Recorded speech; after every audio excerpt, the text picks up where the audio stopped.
Should just get rid of our children. I know. I said I'm just going to hire another warm body to come in at bedtime. The big kids are good. I can deal with the insanity that ensues. Well, once they hit about a year old, they're good. Like, they sleep during the night, and they don't wake up almost to a fault. Teresa. Yeah, pee the bed. Pee the bed. Yep. I have one of those. That's Lila. Yeah, Teresa. Teresa pees the bed. I love outing our kids on social media and AJ, podcasting. AJ outed her in our kids' class the other night, and she was like, "Meh." Can't wait till they get older. We'll put this out and be like, Teresa, hey, we told everyone you peed the bed. Told everybody. She doesn't care that much. Right now. I don't know if Lila would care or not. I know. Teresa's okay. Yeah, I peed the bed. Big deal. We've all done it. I've never done it. I've never peed the bed. You probably have as an adult. College. I bet there's a college story. I was going to say there's probably more than likely.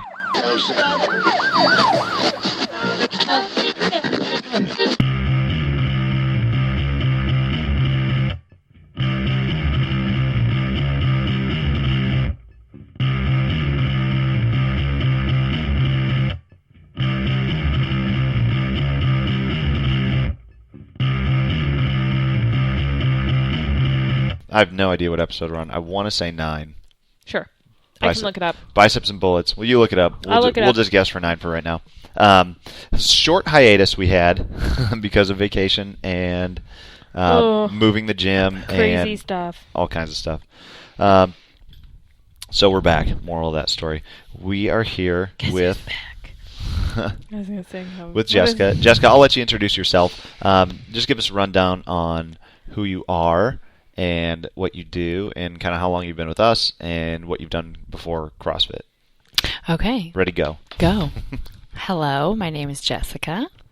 My first experience at CrossFit was in August. When did you guys do the Sunday Yeah, I know, that was yoga August. with Joni?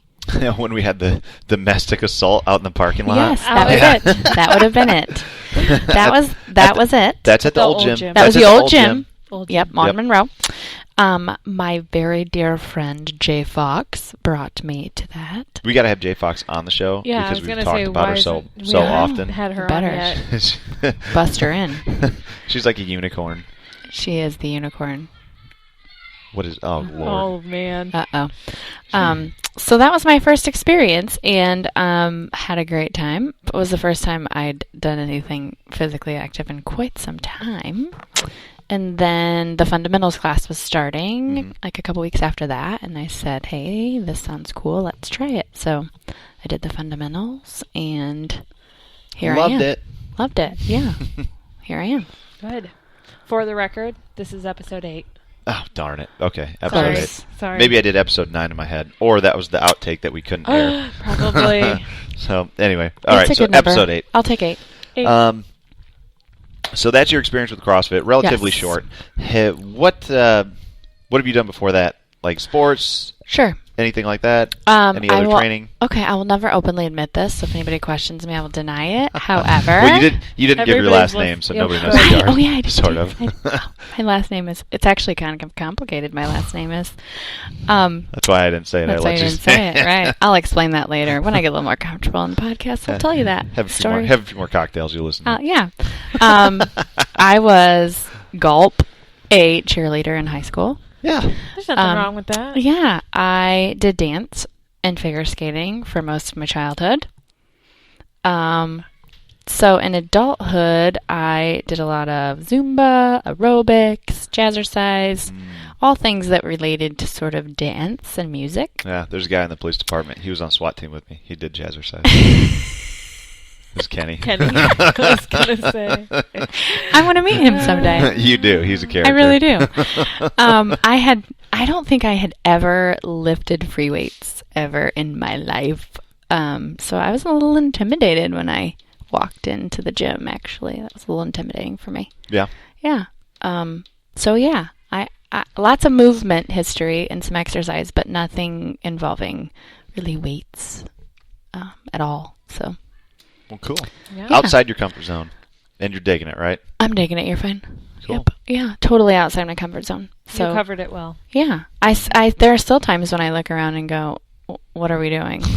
I think You I and do me that too. both. I write the program and I do that. You know, my biggest problem on a side note is Yeah. those darn pins. I can't work the pins to get the pin on the bar to keep, The clip. Oh, the spring, clip, the spring clip, collars. the spring clip. Yeah. Yeah. Oh my gosh, hate those. They hate me. Those are called collars, by the way. Oh, collars. See, I don't even know. My gosh, collars. Learn They something hate new me, every day. and I hate them. So that's your athletic background. So Yes. tell us about your professional background. Sure. Professionally, I have a license to do mental health counseling. I also have a license to do school counseling, which I'm not utilizing right now. I have a private practice over near IPFW under my maiden name, Jessica Zimmerman, LMHC, and I have been doing that for, math. I'm really bad at math. Hold on. 6 years, I think, I've been doing private practice. Cool.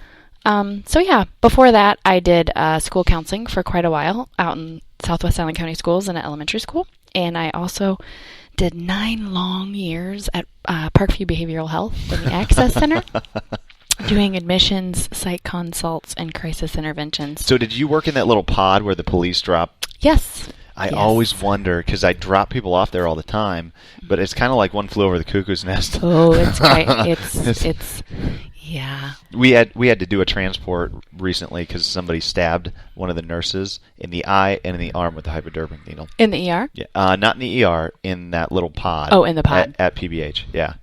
Yeah, I'm not surprised, Yeah. unfortunately. I have if you can imagine it, I probably experienced it at PBH. So I always watch a bunch of horror movies, and a lot of them have Oh to my do with like gosh. asylums. And Oh, yeah. So every time I drop people off, I almost like I hope I'm not sending them like to their doom, like some haunted. I could totally set up a tour for you if you want to go in and see PBH. I like the it's really not I like the images in my head. It's really not way as sca- exciting. It's way No. scarier. It's really not. Anyway, But yeah. Okay, cool. So that's what you do. So now, how does what we're going to talk about today is how kind of the two worlds meet. Mm-hmm. So I think we've mentioned it in passing before, but I also have a master's in just general psychology, and Beth has a good portion of a master's in. I call it that.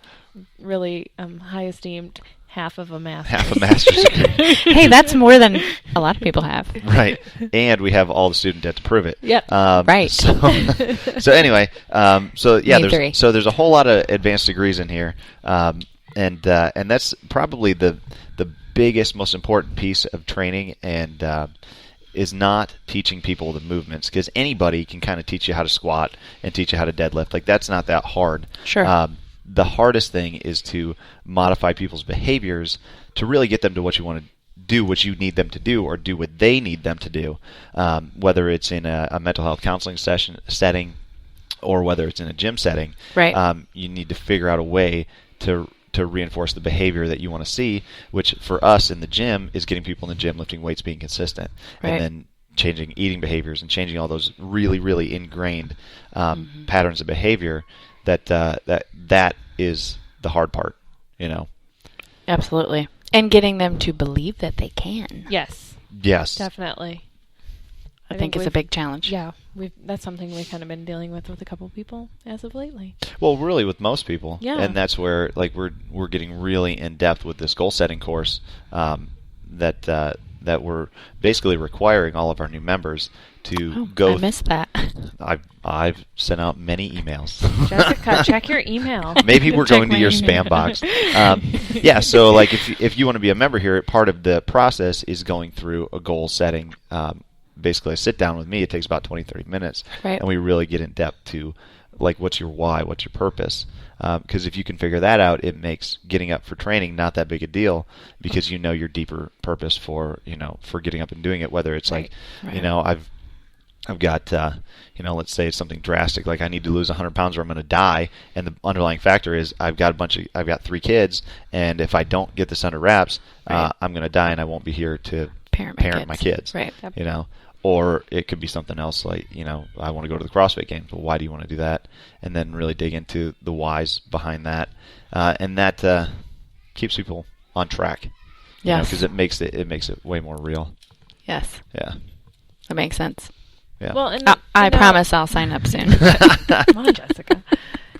It lets somebody else know There's accountability. Yes, Yeah, there's it's accountability. Right. Exactly. You're not just walking into the gym. Nobody knows you. Nobody knows what's going on. Right. You know, you've got those Which is support what happens at systems. most of the gyms. Yeah. Mhm. So you walk in, nobody knows what you got going on. Nobody knows your goals. Here, it's like, you know, definitely Anthony knows your goals and probably all your other coaches too. And you've probably relayed some of it to the other members because people always want to know. Right. And we're always talking. Well, so you have that built-in support and- system. Yeah, and a lot of these people are our friends, and you talk to your friends, and Yeah. hey, there's even a big old chalkboard out there that says, "Write your goals down." I know. I've been looking at that. I haven't come up with mine yet because apparently we need to meet. Right. I have been thinking about it though. Get past the 10-pound weights. That's my goal. That's a goal. Got to start somewhere. Yeah. Yeah. So that's kind of where we start things with that. Does that sound like how do you guys do that with counseling? Is it similar? Yeah, I think in the beginning part of counseling, it's really about painting the picture, which obviously I probably have that kind of time, but painting the picture of a person's life story up till now, like up until they walk into my office, because I feel like in order to really immerse myself into their thinking patterns and into their decision makings and into their emotional person and their traumas and their triggers and all of those things, I really have to have a good picture of what their life is up till now. And so I spend probably at least 2 sessions just doing basically a social history, which is the clinical term for it. I call it their life story because it's not as clinical sounding, and wanting to know about their childhood, about their school, about their family, about their current family, about their childhood growing up, medical history, how active they are, what their support networks are, what traumas they've experienced, what positive things they have in their life, what their interests are, like all those things. So it's just painting a big picture of sort of their life, because when I have all that information, it helps me to help them create sort of a mental shift in their life and learn to change some behaviors and maybe change perceptions and think outside of the box that they're in, to make the changes they want to change in their life. Got it. Yep. That's beyond the scope of what we can obviously. It's a little more in depth. We can't. Well, yeah. yes and no. I mean, we do that a lot. Like a lot of the first thing, one of the first questions I ask people is, "Have you ever done CrossFit before?" Right. If the answer is yes, then I kind of know your athletic background it's involved in CrossFit. Right. If you say no, my next question is, "What have you done up until now?" So I know. So you can have a background. Yeah, I know. Yeah. It's like, all right, were you a competitive power lifter and you're making a transition to CrossFit, Right. or have you done nothing for the last 20 years and Right. and Which now you're people trying to do. get in shape? Yeah. Oh, yeah. So Right. either way, Right. it just allows me to understand what level and what progression Right. you're And how gonna much be at. support they need, too, I Yeah. think, in entering the gym. Like, are they already motivated and they want to Yeah. be here, or they're kind of anxious and little hesitant about coming in when people are throwing barbells on the ground? Because that was pretty intimidating to me when I walked in. So, like understanding their history and how much support they need in order Right. to be successful for whatever their goal is. I Makes wouldn't sense. quantify it and say how much. I would say what type of Well, support. that's right so, there. So Yeah. it does, I mean, Because everybody needs support. That's Yeah. a good point. For sure. yeah, and like a regional or games athlete's still going to need support. Sure. But are they going to need the same type of support as somebody that just got up off the couch Right. and has, again, 100 pounds to lose or something like that? Right. Probably not. It's just Or maybe has a history of, Injuries or physical or injuries just- or Yep. yeah. So Something it's just like going to that. be a different type of support. Sure. So it's knowing that person's personal history and their story, so Right. that you can dig in and do what they need to do, help them get to where they need to get to. right, So, which is very similar to what I do. yeah. So it all kind of is the same thread, I guess. Yeah.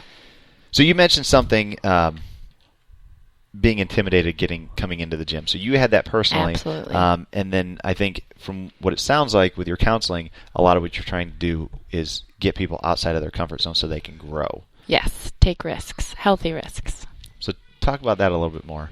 I think that in general, most of us probably get pretty comfortable in our life, and unless you're a total adrenaline junkie, you probably don't take a whole lot of risks, and we get very maybe stuck. I don't know if that's the right word, but kind of get stuck in being comfortable in our life, whether it be in relationships, whether it be in physical activity, whether it be in our jobs, wherever.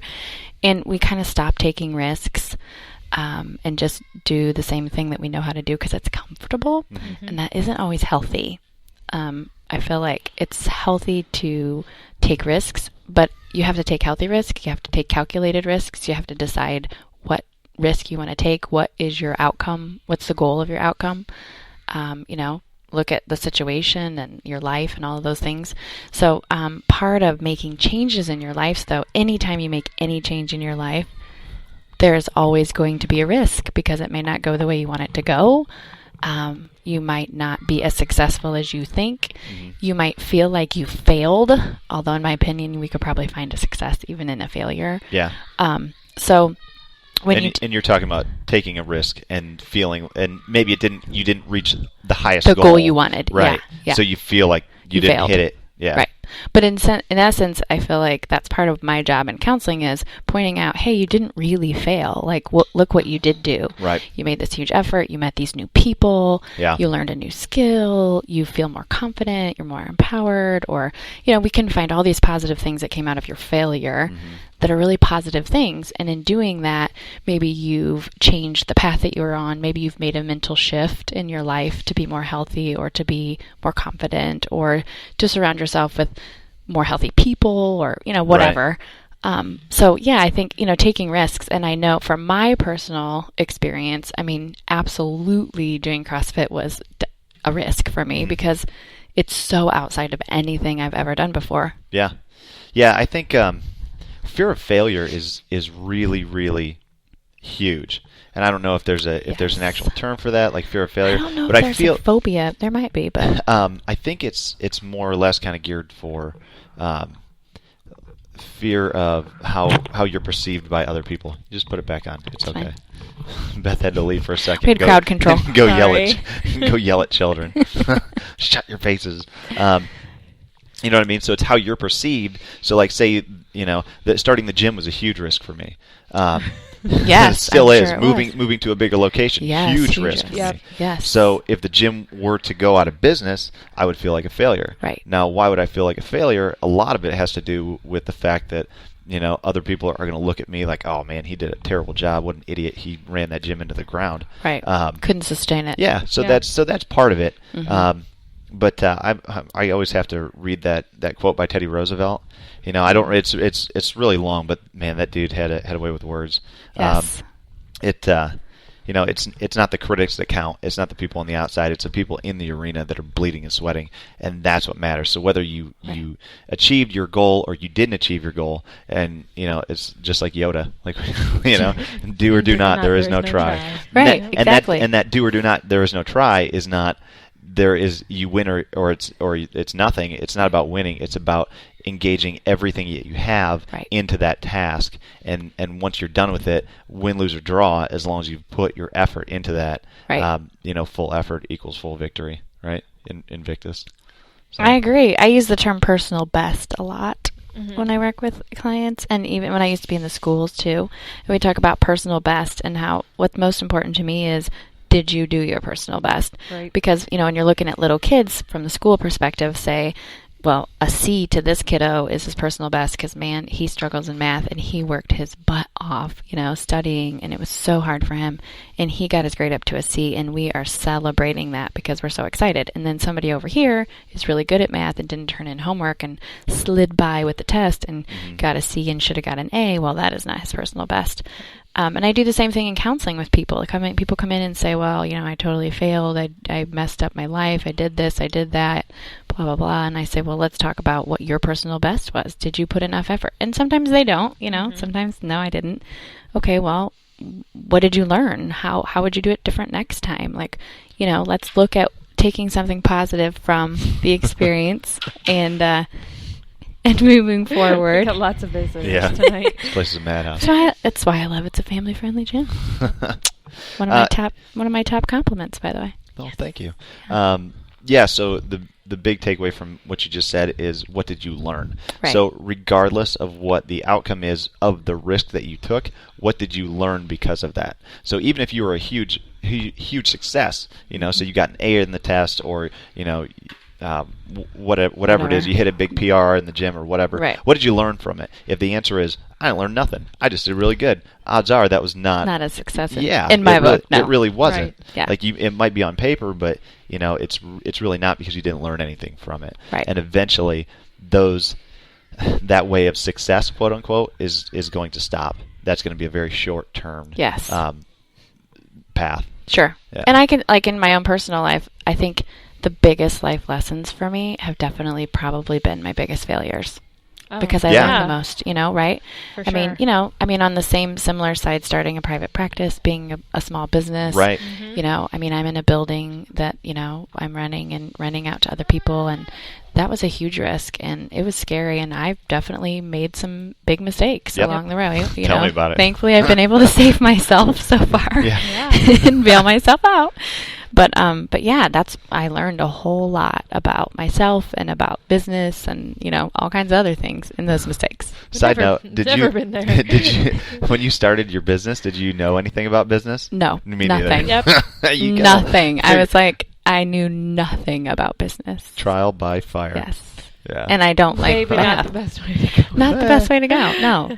And math, and I'm not a big fan of math, which is kind of a problem when you run a business too. So Tell me Good about news it. is there's lots of software to help. there is, absolutely. Yes. You just pay for it and do. Yeah, that's Yeah, what that's other it. people who are good at that stuff are for. That's a whole That paying is their for things. personal best. Oh. Right. I earned my own MBA in opening my business and Right. figuring out how to run one. Yeah, no kidding. Right? So going back to taking risks,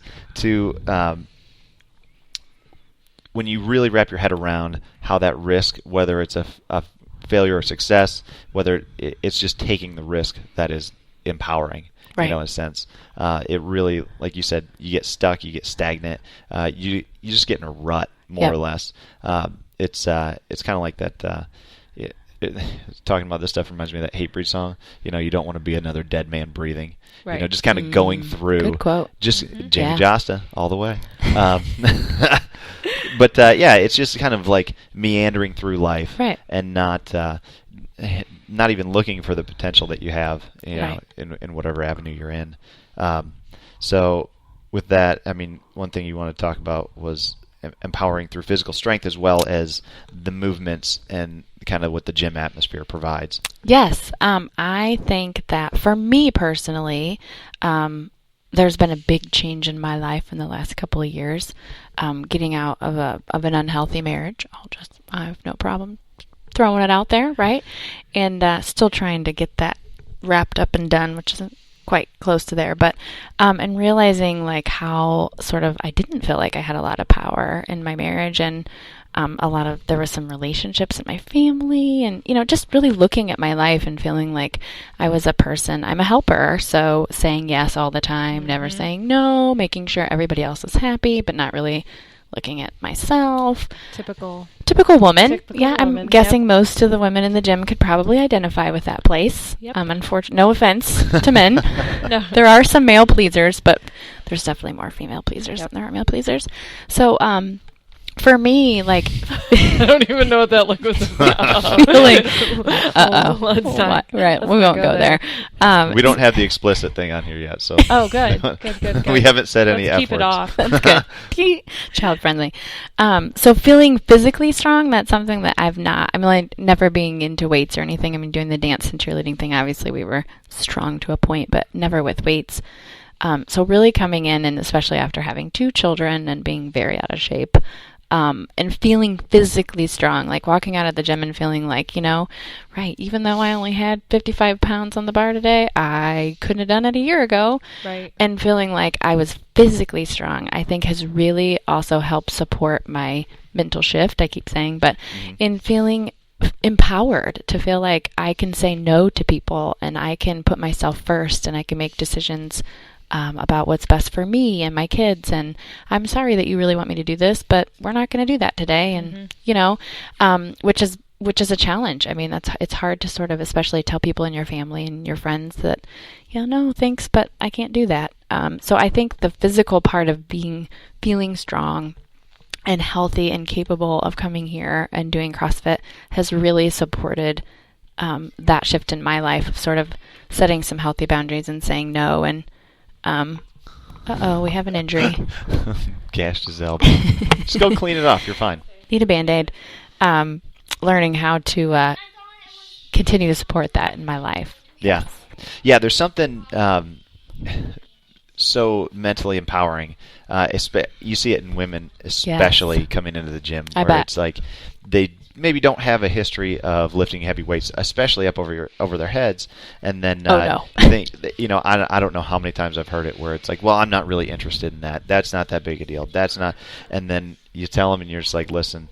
You'll get into this, and you will feel so good because of it. Yep. And then you see him, clean and jerks at body weight sometimes, right? Hitting that lift up over the head, and you see the shift in the paradigm and how they're thinking about it. Right. And then that just says, well, I never in a million years thought that I would lift this much weight up over my head and then slam it down on the ground. Yeah. And then it's like, well, if I can do this and I never thought I could, right. what else can you do? Yeah. And the answer is anything else. Anything. Yeah. Absolutely. Well, and this is kind of silly and a little bit sexist, but, I'm a single mom, obviously. And so there's a lot of things around the house that are a little more difficult for me to do, being that, I'm small in stature and not super strong. We're working on that. But even just the idea of being able to build muscle and strength so that, I can move the couch. I don't need to call a man to come over and help me move this because I'm going to do it myself. I got this shit. I got it. There it goes. Yeah. Oh, whoops. So yeah, as silly as it sounds, opening the jar, as silly as that sounds, but really, feeling like I can really depend on myself to do a lot of things that require a little more physical strength because unfortunately or fortunately, women are typically not as strong as men. So, are you at the point where you're offended though when people want to help you? I'm not yet. Well, I'm not that strong. I'm working. It's a work in progress. I'm working on it. That's me. I'm like, what? I can't lift this case of water into the cart and wear a baby at the and wear a baby. Watch me. I'll get there. Is there something wrong with this? I'll get there. Or but 9 months pregnant. Yeah. I can only imagine what you were doing. Well, that was why. Probably because you were 9 months pregnant. Okay.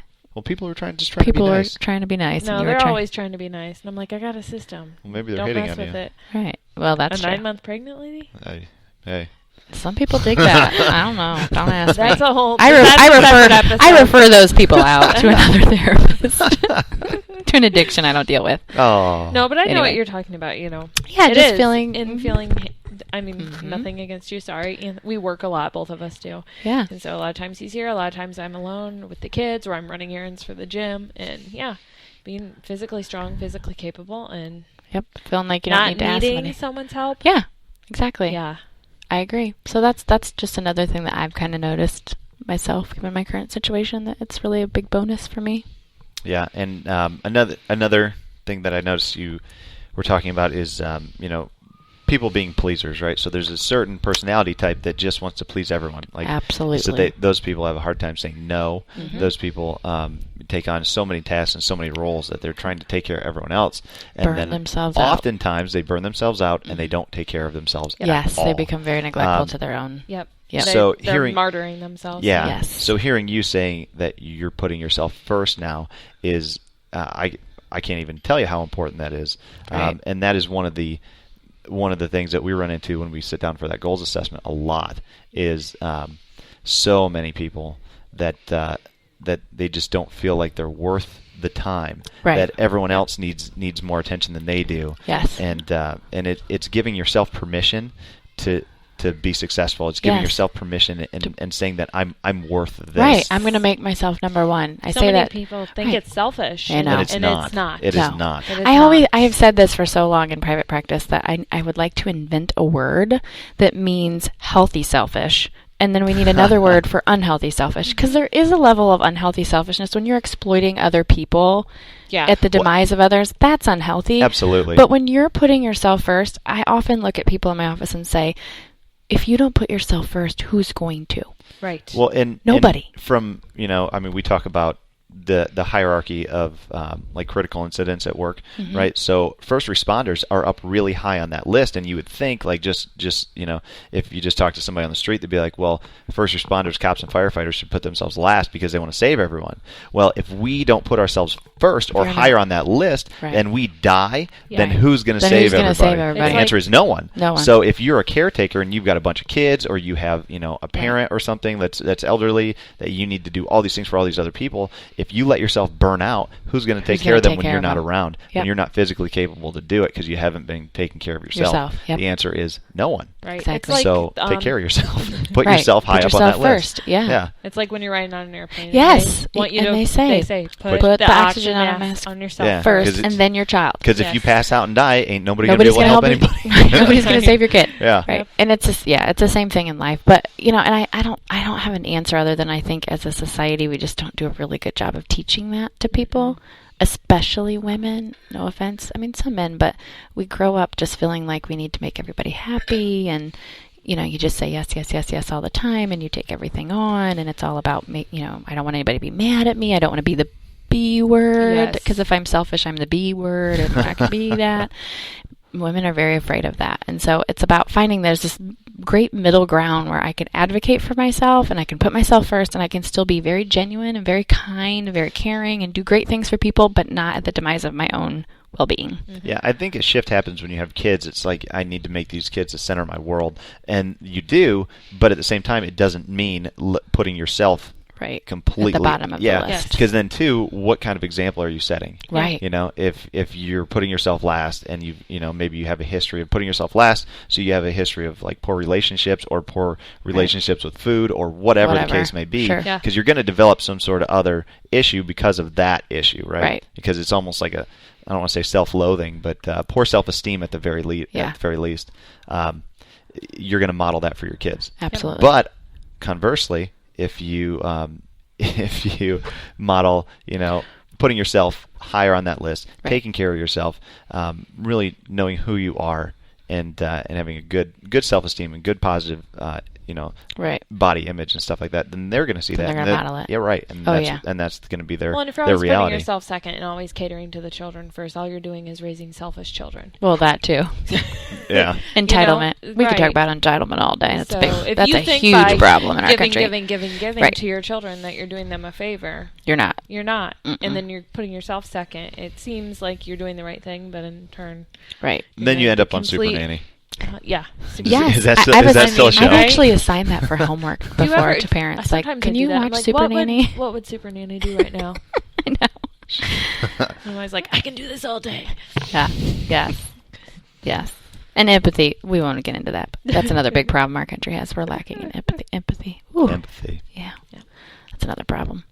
But anyway, that's for another day. So yes, really putting yourself first. I actually had a conversation with a middle school girl the other day thinking, gosh, if I would have paid somebody to tell me this when I was 14. But you can be kind and you can be caring and likable and a really nice girl and still speak up for yourself and put yourself first and meet your own needs and do what's best for you and still be kind and caring. It's this magical thing that we don't know exists. Like, you're not either a pushover, passive person or a big raging bitch. There is a middle ground that we can be, and part of that is, and it falls into all the categories, not only being emotionally healthy and saying no and being able to verbalize how we feel and what we want, but also being active, being physically active, being fit, eating healthy, and all those things are part of being healthy. Yeah. And finding that middle place. Sorry, Yoda's awake. Yoda's awake. Up. He had a nice little snooze. Have you seen the American Girl commercial? No. Remember I said... Yes, you have. You were sitting right there. Well, if you haven't, then I gotta get my headset on. I'm talking. I don't think I have. Oh, it showed. No, I was sitting there, but I wasn't paying attention like usual. Oh. And you were like, "Oh my gosh, did you see that?" Yeah, it was pretty good. You wanted it was to pretty cry, powerful. You said. I don't know if I said that. Real men don't. Real men don't cry. No, it just embodied kind of what you're saying. It showed a bunch of really fit, active, younger girls that were like playing soccer and doing schoolwork and doing all this stuff. And So hopefully there's a shift coming Yes, with that. well, good. That would be a Yeah. good shift. That made me think of that. There's a new Barbie commercial. Well, there's what was that thing? And it was like this like a girl. Oh, dance like a girl, walk Or I like a run girl. like a girl. Yes. And That was a good one, that's too. amazing. Yeah. That's a good one. Yeah, and it's like, when they asked Yeah. a certain age group, well, show me what running like a girl looks like, or what And- throwing like a girl looks Yep. like. And it And they became did it, like, derogatory, as they derogatory. got older. And they Yeah. asked the younger girls what it looks like, and they just Did it were way themselves. they do it. the way Yeah. they do Yeah. it. Yeah, it was that was Yeah. pretty profound actually. Yes. So, yeah. And then too, to tie all that back together with empowerment and CrossFit. If you watch the way that the CrossFit ads are now, it's really starting to show these things. So it's not just the elite athletes. It's Right. what was it? It was one with that showed this. We should just link some of these on the website. But I'll get right on that. but To-do list. yeah, it was so this woman moved to a new town. She didn't have any friends, and then she joined a CrossFit gym, and was doing a bunch of stuff that she'd never done, and then ends up like. Sorry. Oh, there it is. It's in our hand. Oh, we're gonna take a moment and put Yeah, the let's pacifier here. take a Hold slight on. break. And we're back. All right. Small parenting break. That's another one of my big compliments about the gym. What's They're that? family friendly. Family friendly. Yeah, Yes. Yeah, I love that. It feels Yeah. like a big family here. It is. And I appreciate that It is. as a single mom because I don't Yeah. always have, somebody to watch my kids. And Right. when there's childcare, that's great. And when there's not, I bring them and I just jump out when I have to jump out and deal with them, and which sometimes is every 10 minutes. But you do the best. And Yep. I don't feel like there's a whole lot of judgment about it. Yeah. No. Well, and that's another thing too with tying, the gym here, CrossFit here, and mental health. A huge part of that is social network and support Yes. and all that. So yeah. Yes, that's huge because you And- do feel like yeah, there's a support here. You deserve it. You deserve to get out of your home and come and work out. Right. And, if the thing that's barring you from doing that is Childcare. childcare or not being able to take your children with you, that's a problem. Yep, big time, That is a problem. So children are always welcome. which I love. Which is also why I do childcare. Well, and Yes, it it's is. that too. It's setting that good example that we were talking about, So hopefully, we have daughters, and Right. we're setting that Right. that example that it's okay to take care of yourself, and it's good, and it's healthy, and Yes. yeah. And Well, let's and then exercise. too, I kind of look at it as like the exact opposite of like growing up in an alcoholic household where you see, Yeah. mom and or dad going to the bar and coming home wasted every night. Right. Right. Like you are This is the going ultimate, to the gym, extremely different. right? Yeah. So you're going to the Yes. gym with your family, and you're seeing them work out, and or maybe you're getting into a kids class. Maybe they have a kids class because we do. Right. I'm so excited about that. Yeah. Unfortunately, those are the nights that they visit their dad, so I can't take them. But You never know. Things may change. yeah, Yeah. someday I'm gonna sneak them in. Yeah. So it's modeling that, Right. So it's a whole, it's a family on a macro level, but also on the micro level too. Yes. So it's strengthening the family relationships in a healthy, positive way. Yes, absolutely. So And feeling supported, like, coming in, like I said, and not knowing anything about weights at all, and feeling like, if I ever asked a question, everybody's very helpful, and they're, Yeah. supportive and encouraging, and even though my bar might have no weight on it, and I'm just using the bar, and the person next to me has 150 pounds, they're like, "Hey, you can do it," and I'm going, "Yeah, so can you." Like, it's always very positive and supportive, which I think is another big thing that keeps people sometimes from the gym, because they compare themselves to others Yeah. and feel like they're being judged or criticized or not good enough. And I can honestly tell you, I've never ever felt that here. in a negative good. way. In a negative way, Yeah. right? Yeah. I mean, it's always supportive, like, to Right. push yourself and do better. And there's times when I've probably felt like, "Ooh, I'm the only one in here who doesn't have hardly weight in my bar," But people are like, "Oh, keep moving. You'll get there. You're working towards it. Push yourself. Try fives or whatever."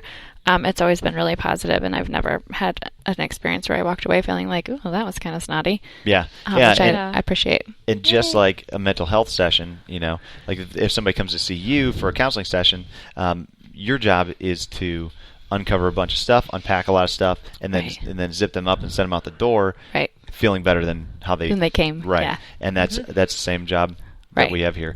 Our job is to make people feel better when they leave than when they came in. Yes. That is the goal. Right. And then the other piece of that is people have to realize it doesn't mean that it's going to be all butterflies and rainbows during the experience. No, right. You know, like we used to joke in graduate school that to be a really good therapist, you know, you need to build this really great relationship, and then, you know, you put your arm around the client and you support them, and then you punch them in the stomach because you're going to say things to them that they don't really want to hear. Right. And you're going to pull things out of them that maybe they've never said before, and you're going to go, well, you know, I'm kind of seeing this pattern here. Have you ever noticed this? And they're going to be like, ooh, oh, you know, and it's kind of similar in the gym. And like, you know, during the process, you're not always going to want to do one more, or you're not always going to feel like, you know what I mean? Yep. But the end of it is, at the end, there's always a supportive piece, like, hey, you did it, you know? Yeah. Way to go, you finished. I mean, keep going. Yep. And the same thing, you know, with the counseling session is, you know, it might be really rough in the middle when I point out some things that they don't really want to admit. But at the end, we talk about, you know, hey, we can't go back. Let's look forward. How can we fix this? Yep, continual growth. Let's continue. Yeah. Yep, continual growth, getting outside your comfort zone. Yep. And then, too, I just talked about this today, a little bit earlier, but you know, finding where you can make that growth, whether it's in a counseling session or in the gym, and then that thread of where you're feeling growth, right? Mm-hmm. How can you apply that to other avenues of your life? So if you have really good success in the gym, but maybe your relationships are lacking, or you can't hold down a job, right? Or you hate your job, right? But that success that you find in training, how can you take that successful piece and apply that success to a different environment? And and that's gonna, you know, it's just using common threads of successful people and your previous experiences outside of you know, that's gonna blend everything together. Right. Continue striving to be overall healthy. Yes. Yeah. Holistically. Yeah. Holistically. Mind, body, and spirit. Oh, yeah. Yeah. So whole person. Literally. Center. Oh, yeah. I've always talked about that. Well, and that's when you have a problem, you gotta attack it from like every angle. Absolutely. And if you don't, it will affect all of those areas as well. I mean, that's why you've got people with, you know, high anxiety disorders, and then they have physical problems, and then they're overweight, and, you know, then they have GI problems and heart problems, and, you know. Yep. And then socially they withdraw, and now they don't have any social networks, and they're inactive, and they're overweight, and they're anxious, and, you know. Yeah. It's just a big spiral. It's depressing. It is. No, it's a domino effect, though. It is. And if you don't look at all these avenues, like they fall apart one at a time typically. Right. So you have to piece it back together one at a time. Right. I think the good news is with that, whatever step you want to take, whether it's getting to counseling or joining a club or joining a gym, or so you can piece it back together in any order. It doesn't matter. You just have to start somewhere. As long as you start. Yeah. So I mean. I agree. Yeah. You don't have to be great to start. You have to start to be great. Oh, good one. I know. That was good. It's a good thing this one's not on video, by the way. I think it would be better. I think it would be hilarious. Let me narrate. Right now, the 6-month-old is trying to grab your face, the headset, and your hair all at the same time. And he's going to throw up here in a second, too. Yeah, that's good. No, he stopped doing that. Well, cool. Do you have anything else that you want to discuss? We kind of hit all the main I know. No, I points. think we hit it. The only thing I think we didn't talk about a lot, but it's pretty, I think people know it. We maybe don't say it enough, but is the whole anxiety depression thing. Yeah. Oh, yeah. Just that, you know, we all have anxiety depression at times in our life. It's sort of a natural part of being a human being. And if you didn't, I would be concerned about you as a human. So, you know, having a regular exercise regimen, I guess, is not only a huge protective factor in keeping you from being really severely anxious and depressed when life throws lemons at you, because we all are going to have times in our life where things are hard and we're going to have, you know, negative crap happen. Yeah. Yep. But also, so it's a protective factor. And then when you do find yourself in those places, being able to go exercise and move and be physically active is really, really, really helpful.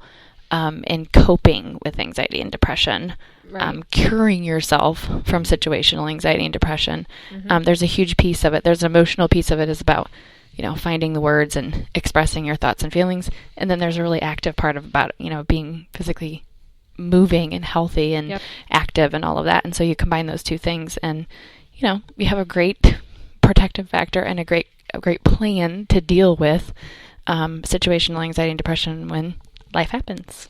I think a lot of the, at least for me, because I get anxiety a lot, and I know when I go and train, it's almost completely gone. Yep. Because that gives me, however long my training session is, whether it's 30 minutes, 60 minutes, just something that gives me that time to think about movement and mechanics and breathing. And your brain lets go of all right. the other stuff. So it's the same as meditation. In meditation, what you're trying to do is be mindful and be conscious of your state and be aware of your thoughts, but not act on them.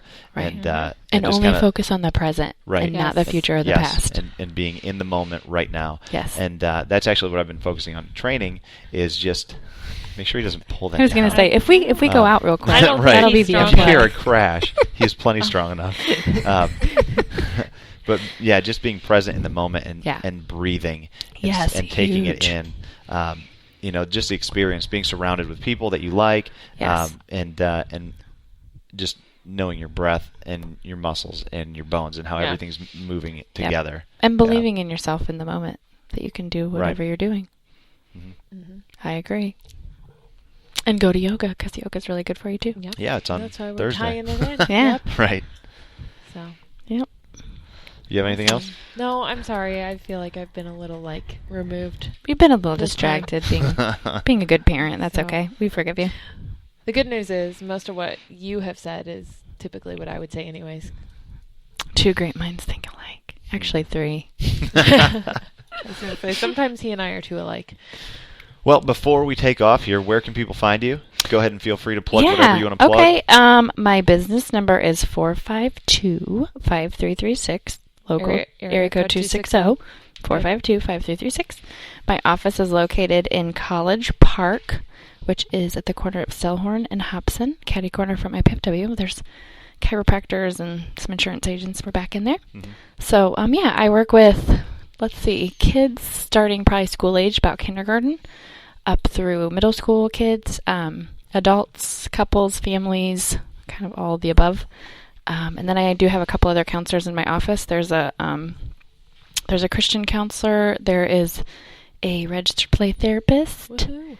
And there's a CBT, cognitive behavior therapist, Nice. all in my office. So we kind of have the whole That's nice pretty cool. thing to offer people. Yeah, so call us. We'll be happy to help you. Yeah, cool. Any way we can. You on social media at all? Anything like that?